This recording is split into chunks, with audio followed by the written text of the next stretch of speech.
ازيكم يا شباب، واهلا بيكم في حلقه جديده من حلقاتنا، وحلقه سريعه كده. طبعا انتوا عارفين ان انا عامل قناه تعتبر قناه ايه، زي فلوجات كده. بس انا ما بروحش في حته، لا، انا الحاجه اللي بشتريها بقول لكم مكانها، بقول لكم سعرها، واتيفر بقى، حاجه للعربيه، حاجه للكمبيوتر، حاجه حتى لقطع الغيار في البيت، للغساله، للتلاجة، الكلام ده كله. فتعتبر قناه سريعه كده للحاجات الفلوجات، بحيث ان انت لو عايز تعرف حاجه تلاقيها على طول، او حتى تعرف اماكنها او سعرها او الكلام ده كله. زي ما انتم شايفين النهارده حلقتنا سريعه كده. معايا حاجه زي ما انتم شايفين، دي لو انت معاك مثلا هارد اس اس دي وعايز تشتغل بيه بره كانه فلاشه، دي مفيده جدا. اشتريتها من مول سوق العصر، بس بصراحه جايبها قبل موضوع الغلو ده، يعني جايبها في حدود 100 جنيه. ممكن دلوقتي اللي 125 110، مش عارف بصراحه. بس انا لما اشتريتها كانت في حدود 100 جنيه. تعالوا كده نشوفها ونشوف هل هي نافعة ولا لأ، ويلا بينا نبدأ الحلقة بتاعتنا.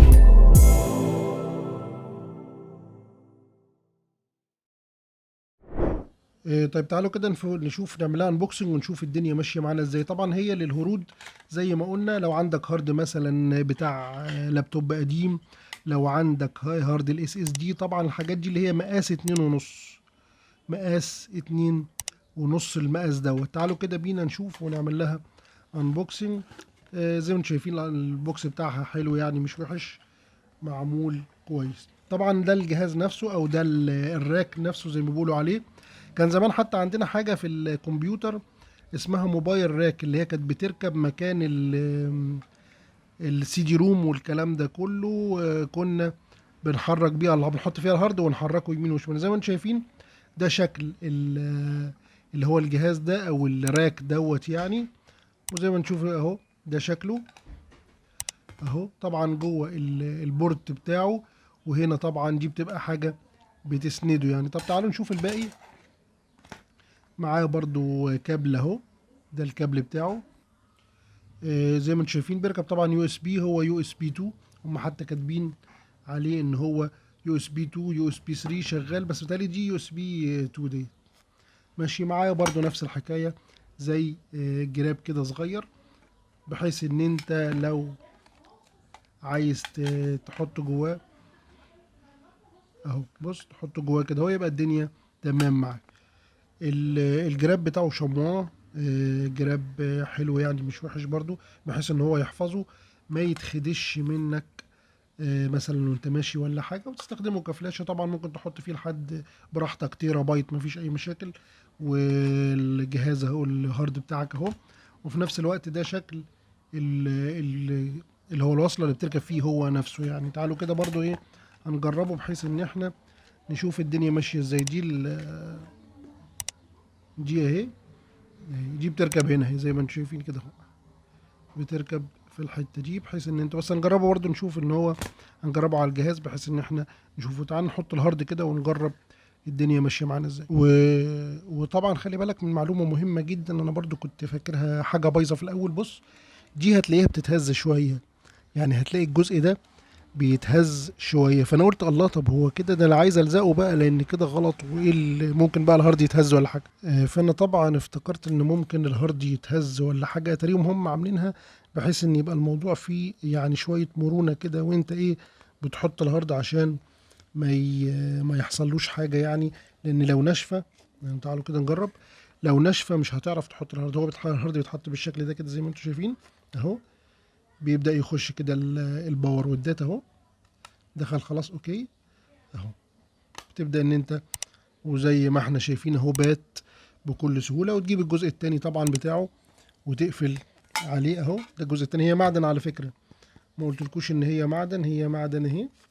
وبتجيب الجزء التاني وتبدأ ان انت تقفله عليه. وطبعا لما بتيجي تفتحها بتدوس على الزرار دوت اهي، تقفل كده وخلاص. بقى معاك هارد اكسترنال جميل جدا. لو عايز تعمل هارد اكسترنال ولا حاجة زي ما انت شايف. بس طبعا ايه، معاك الكابل بتاعه والتوصيلات اهي، اهي التوصيلة بتاعته.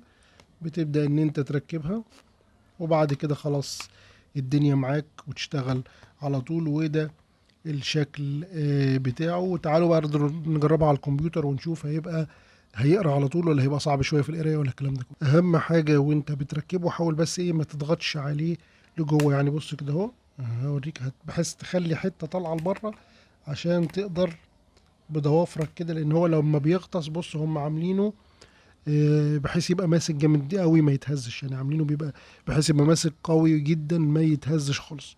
فدايما خلي زي ما انت شايف اهو حته كده اهو طالعه لبره، ما تضغطش عليه قوي كده اللي جوه عشان تقدر تطلعه. زي ما انت شايف انا حتى ايه بحاول بضوافري اهو، بس انا عشان ملياش ضوافر فبحاول اطلعه بحاجه. لكن لو دوست عليه جوه بص بقى، بص لو دوست عليه جوه هتعاني بقى عبال ما يطلع بالشكل ده.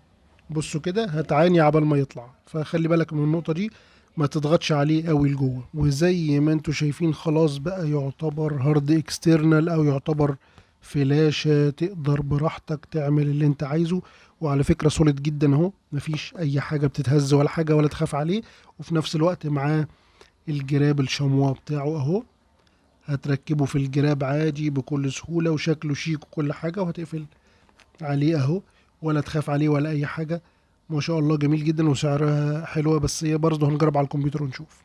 طيب يلا كده نركبه في اليو اس بي ونشوف شكله هيبقى عامل ازاي، وهل هو هيقرب فعلا بسهولة ولا لا. تعالوا نجرب. وادينا اهو بنركبه في اليو اس بي 2 ونشوف هيشتغل معانا على الكمبيوتر ازاي. وزي ما احنا شايفين شافوا اهو كأنه فلاشة عادي جدا. بعد ما بتركبه خلاص الدنيا سهلة وبيتقري وبراحتك خالص مفيش اي مشاكل. بتبدأ ان انت تتعامل كأنه فلاشة عادية، حط بقى اللي انت عايزه 2 تيرا 1 تيرا براحتك مفيش اي مشاكل. بيقرا لحد مساحات كبيرة جدا. وفي النهاية لو عجبك الفيديو ما تنساش تعمل لنا لايك وشير، وان شاء الله نقدم لكم حاجات احسن واحسن. واللي عنده افكار جديدة، اللي عنده اي حاجة عايز يعرضها يبعت لنا في الكومنتات، وفي جروب للقناة وكل حاجة. والسلام عليكم ورحمة الله وبركاته.